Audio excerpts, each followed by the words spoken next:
Hey guys, so as we all know that only 3 months are left for your NEET PG exam. So it is a high time that you should start getting serious for your preparation. And I can assure you कि अभी तक किसी ने भी अगर seriously पढ़ाई start भी नहीं करी है, तब भी अगर वो 3 months अपना 100% देता है and कुछ steps को follow करता है, then definitely he'll get a good rank.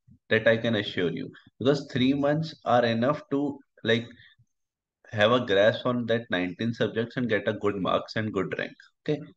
So first of all, what I believe is कि कोई भी एग्जाम क्लियर करने के लिए नीट पीजी और आईनी set we need 5 things. Okay, so I call it as a pentad of success. That is, one is you should have a notes, good notes, concise notes. Second is good revision strategy, revision. Then Q bank, which you have solved at least twice. Then grand test, and your positivity.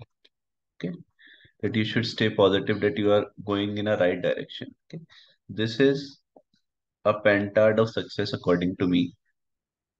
So as we know that you are left with 3 months, okay, so I would suggest that you divide it into a period of 2 months and a 1 month period. Okay, अगर आपने अच्छे से अभी तक revision start भी नहीं किया है, देन ऑल्सो अगर आप इस स्ट्रेटेजी को फॉलो करते हैं, then you will definitely get a good rank. आप 2 months में एक स्लो रिवीजन करना है of all the 19 subjects. And last 1 month, I would suggest that you go for a two quick revisions. Okay. So first of all, अभी हम ये 2 month वाली strategy को डिस्कस करते हैं. तो अभी जो 3 months में से फर्स्ट इनिशियल 2 months है,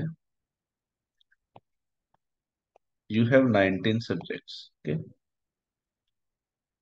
एक स्लो रिवीजन करना है, सारे सब्जेक्ट्स का कंसेप्ट अच्छे से बिल्ड करना है. ओके, तो for the subjects I would suggest कि आप एनाटमी के लिए, डिपेंडिंग अपॉन कि आपको कितना इजी लगता है वो subject, you can take 3 to 5 days. जैसे मुझे एनाटॉमी डिफिकल्ट लगता था तो मेरे को 5 days लगे थे. ऐसे ही फिजियोलॉजी के लिए you can take 3 to 4 days. For biochemistry again 3 to 4 days. और पैथोलॉजी एंड फार्माकोलॉजी, और जस्ट टेक योर टाइम क्योंकि इनसे काफी मेडिसिन के क्वेश्चन भी सॉल्व होंगे. तो 4 to 5 days लीजिए, अच्छे से रिवाइज करिए, अच्छे से कंसेप्ट बिल्ड करिए. For microbiology again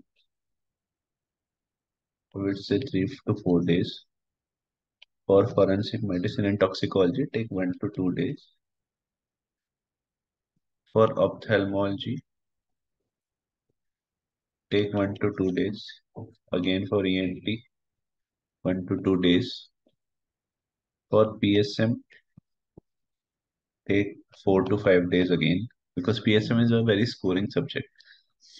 Then for medicine, depending upon आपको कितना कंसेप्ट पहले से क्लियर है, टेक 3 to 5 days. मेडिसिन पे ज्यादा टाइम नहीं देना, क्योंकि मेडिसिन के मोस्ट ऑफ द क्वेश्चंस आपके और सब्जेक्ट के रिवीजन में भी सॉल्व हो जाएंगे. Then for surgery again take 3 to 5 days. For gynae and ops, again 3 to 5 days. For pediatrics, 1 to 2 days.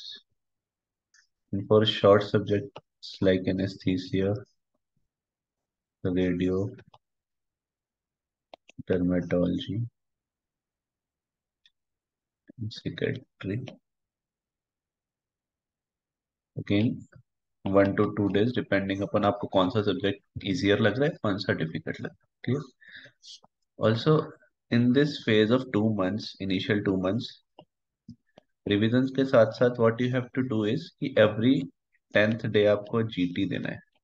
Okay, and I would suggest कि आप ग्रैंड टेस्ट जो देते हैं, try to give it on the last day, अगर live test आप दे रहे हैं. ओके, एंड जब उसका रिजल्ट आता है एंड आंसर्स आते हैं, तो try to discuss it with your friends, ताकि आपके ग्रैंड टेस्ट में जो गलतियां हैं वो आप दोबारा ना करें. एंड अगर आप डिस्कस कर लोगे, then you get to know कि आपकी क्या सिली मिस्टेक हुई, क्या टॉपिक आपके वीक है. ओके, ऑल्सो इन 2 मंथ्स के पीरियड में आपको क्या करना है कि जब भी आपको बीच में टाइम मिलता है, सपोज आपका रिवाइज करने का मन नहीं कर रहा है ना, और suppose you have to go to your posting, तो आप रास्ते में या फिर बीच बीच के टाइम में या सोने से पहले try to do Q banks. Okay, क्योंकि आप अलग से डेज नहीं निकाल पाएंगे फॉर क्वेश्चन बैंक।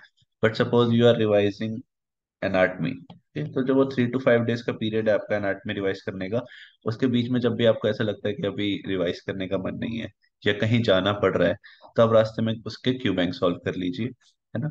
या फिर रात को सोने से पहले, तो उस पीरियड में आपको 3 to 5 डेज के रिवीजन पीरियड में साथ के साथ क्यू बैंक भी सॉल्व हो जाएगा। ओके, उसके बाद जब आप ये 2 मंथ्स का एक स्लो रिवीजन वाला फेस कर लेते हैं, देन लास्ट 1 मंथ का पीरियड बचता है। बट ये जो 2 मंथ्स वाला पीरियड है, date is very important.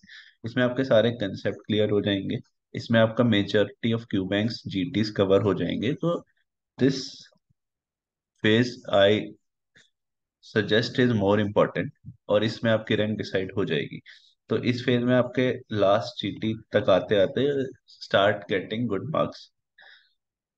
Last का 1 month phase is just for revising वो चीजें जो आप बार बार भूल रहे हो। जैसे हर सब्जेक्ट में कुछ चीजें ऐसी होती है जो हम बार बार भूल जाते हैं, है ना। तो वो मंथ सिर्फ इसी काम के लिए है, ठीक है। इसमें आपको 2 क्विक रिविजन्स करने हैं 15-15 डेज में। एंड कोई भी सब्जेक्ट जैसे आप खोल रहे हो अपने नोट्स, तो आप एक बार पढ़ चुके हो तो it will be easier for you to revise them. तो सेम सोर्स से पढ़ना है। ऑल्सो उस जैसे आप कोई भी सब्जेक्ट पढ़ रहे हो, तो जो ऐसे चीजें जो आप बार बार फ्रिक्वेंटली भूल रहे हैं उनको अच्छे से रिवाइज करना है। बाकी just go through your notes. Okay, last के 1 मंथ में आई वुड सजेस्ट कि आप मैक्स टू मैक्स 1 या 2 जीटीज दें, and minimum Q bank solve करें, but definitely solve previous 5 year questions. Okay, so this is how I would suggest that you divide this 3 month, and if you will follow this advice, you will definitely clear your exam. All the best, guys. Thank you very much.